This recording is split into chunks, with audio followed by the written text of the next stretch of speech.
All right, g'day, hi, and welcome. Once again, we're back at another guitar duel. We got the amazing SG3 here and the Mark Holcomb Signature Series 6-string guitar. And we're going to compare these. Last one, I was comparing the Mark Holcomb to the Jackson RR5 T Flying V, but this one's going to be an interesting one because which one is the better guitar? I mean, is it the best playing guitar ever possibly? Or possibly the best playing guitar possibly? Who knows? Let's find out. All right, so I've had the Mark Holcomb guitar now for about a month or so, which is not enough to, I mean, this thing is still proving itself, but it impresses me every time I play it. But that said, every time I think this guitar is going to be replaced by a newer guitar, it just doesn't happen because this guitar is possibly the best playing guitar I've ever owned. In some ways, you know, those short Gibson scales really make life easy for you. You don't have to work hard. And, you know, it could possibly be the best playing scale because it's shorter. But on the other hand, those tight little scales kind of lose out on the low end grunt in a sense, but yet you got the Gibson growl. How's that possible? How is that possible? But then you got the longer 25.5-inch scale, which kind of gives you a little bit more vibrance, I find, a little more twang, a little more low end. So it's tightness versus low end is kind of where we're going to go with that. But I'll start with the specs. So the Mark Holcomb guitar, mahogany body, a flamed or a quilted maple cap on it with the Holcomb burst, 25.5 scale, Holcomb bridge, 3-way pickup switches, push-pull pot, gives you 6 sounds, tone volume, 24 fret, ebony fingerboard with a maple neck, and standard PRS tuners, and Mark Holcomb signature Alpha and Omega pickups, which are pretty modern sounding high gain pickups, high output pickups. Very cool. And you can split them into single coils. Very amazing guitar. Good strap locks on it. Well, not, I don't like saying strap locks. Strap locks to me means you get 2 pieces. It's just big, large strap buttons. Strap locks are, unless you're swinging the thing over your head, you really don't need strap locks. It's kind of a bit of a gimmick. You know, and you know, like the buttons on these are really, really good. So, you know, if your strap's falling out of that, there's something wrong with your strap. Moving over. Yes, my venerable 2006 SG3. Basically on all mahogany, both have set necks. Got mahogany body and neck on this one with a rosewood fingerboard, which is a little more up front than the ebony, but you know, we'll be talking about the ebony versus that. Your regular tulip Gibson tuners on there do the job. Tune-o-matic bridge, millions of them out there. 3-way toggle, tone volume. But I got this set up a little different than the original setup. The original setup was a 5-way chicken head knob, but I found it way too slow. Now the pickups, these are possibly my favorite Gibson pickups of all time, the classic 57s. However, in the bridge, there's a classic 57 plus. A little hotter, a little darker, really awesome pickups. But the way I've got the guitar wired up now, I got a 3-way toggle. The tone is bypassed.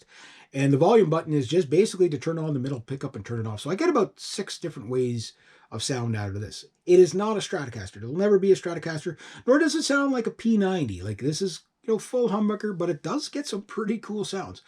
Possibly one of my best sounding recording guitars too. It's really, really interesting. But we'll talk about that. Nitrocellulose lacquer finish. I think that's polyethylene. You guys can argue on that. I am more in favor of the nitrocellulose lacquer for some things. Because a thinner finish means more, you can hear the resonation a bit more. And yeah, it's a thing. Is it a big thing? No, but it's a thing. Everything adds up in my opinion. Both have jumbo frets, 22 fret, 24 fret. Trapezoid inlays. Dove and I guess a Kestrel Hawk right in the center.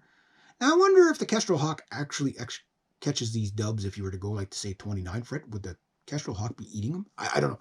Anyway. Both guitars, absolutely wonderful. So the other specs you can, you know, if I'm missing anything. The radius, 20-degree radius. I can't remember what the Gibsons are, if they're a 16-degree radius or 14-degree radius. I don't remember. But let's talk about it. So I've had this guitar since 2006. And it has been the best Les Paul that was never a Les Paul. It is such a... It doesn't sound as SG as you would think. It sounds way more modern. Now, basically, it's an SG standard is what it is. They ran them for between 2003 and I think 2007. So, and maybe about 1,000 of them a year. This is number 268, I think. So there's not very many. There was only two colors. You could either get the black, ebony black, which looked really sharp, or the cherry, the beautiful heritage cherry, which is the wood grain on this guitar is just to die for. It's so gorgeous. Okay, so SG versus PRS. Here we go. Which guitar is better and why? Well, as much as these guitars are alike, they are also very different. If you're leaning towards more of a classic rock, or a classic metal, like Black Sabbath, or you wanted to play, 60s, 70s, 80s rock, SG all the way. You want to get into more like a Joe Satriani or a Mark Holcomb sound, heavy stuff, that all the way. But let's say the humbucker, okay, you know what? Sometimes I just don't want a humbucker. Sometimes I want to thin out the sound a bit and get a bit more like a Telecaster kind of sound. Mark Holcomb all the way. But then again, that kind of gives you that almost acoustically P90 kind of sound when you split the pickups. Plot thickens, doesn't it? Yeah, so again, very interesting guitars. Now, playability. Arguably, this has been the best. Now, I've set this up for myself. The actions, you can barely fit a piece of paper between the frets. This guitar has never needed an adjustment, truss rod adjustment. It's been rock solid. My 61 reissue over in the corner there, unfortunately, the bow is past where the truss rod will actually do the job. They bend at the heel. This is the whole reason why the SG Standard was born, because the 61 reissue, or the SG 61s, didn't have enough beef at the heel joint, and they tend to warp right around the 19th fret or so. Not warp, but bow. That doesn't happen on this guitar. So this guitar is a little thicker than the 61 reissue, not by much, but it is a very thin guitar. It's all mahogany, but yet it's lighter than this. This guitar is actually quite heavy, and mahogany is kind of inconsistent like that, where you either get a moderately heavy mahogany guitar or you get a boat anchor. I had one Les Paul, Epiphone Les Paul. That thing was 13 pounds. It was my double neck Epiphone. When I had it was 17 pounds. That thing was heavy. It was awesome, but it was heavy. I kind of miss it in some ways, but my back doesn't. Yeah, so you got two kind of different animals here. So the rosewood fingerboard, I know some people don't believe in tone woods. Yes, it's a thing, and if you listen to it long enough, you probably will hear the distinctiveness. Now, sound-wise, I think I prefer, overall, the sound of an ebony fingerboard. But I like for solos to pop out in the middle. One thing that rosewood does is give you that really... Jabota doesn't do it, but rosewood does. Gives you a higher mid. So it really gives a mahogany guitar that bite in the center to really plow out of the mix, right? And that's one of the things, you can't blend this guitar. Holy smokes, biggest rating. There we go. You almost can't blend that guitar into the background. It almost wants to stay out front all the time. And it's not the pickups. The pickups, yeah, a little bit. They're, the classic 57s are more of a mid-range, king of the mid-range, you know what I mean? So when you're playing straight through the amp, you can get a really nice mid-end cut so that you can pop through the mix a bit. Where the Holcomb guitar pickups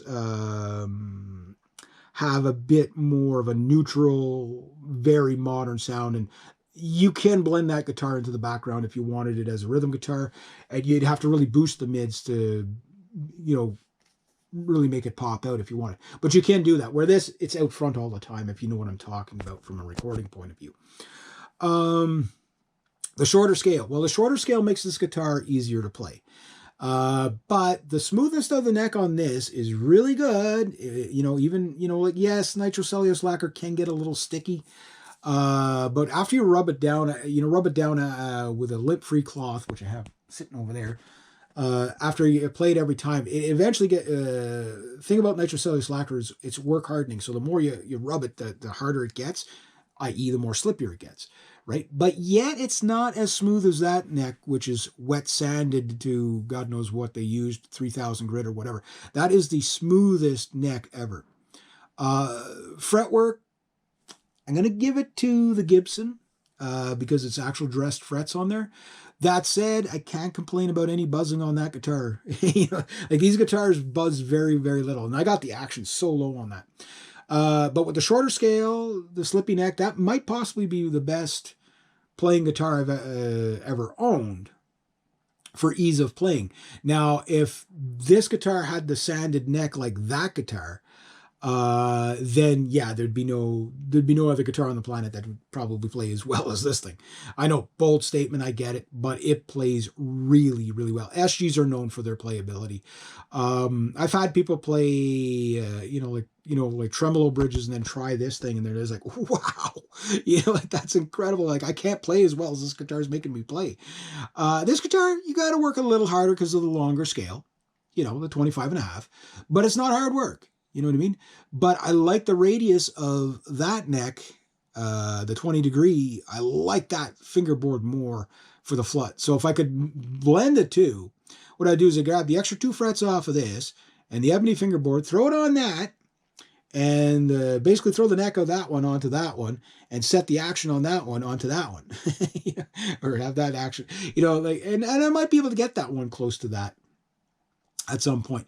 Balance. Well, this is where the SG loses out big time. Unfortunately, there's no such thing as an SG that's not neck heavy. Just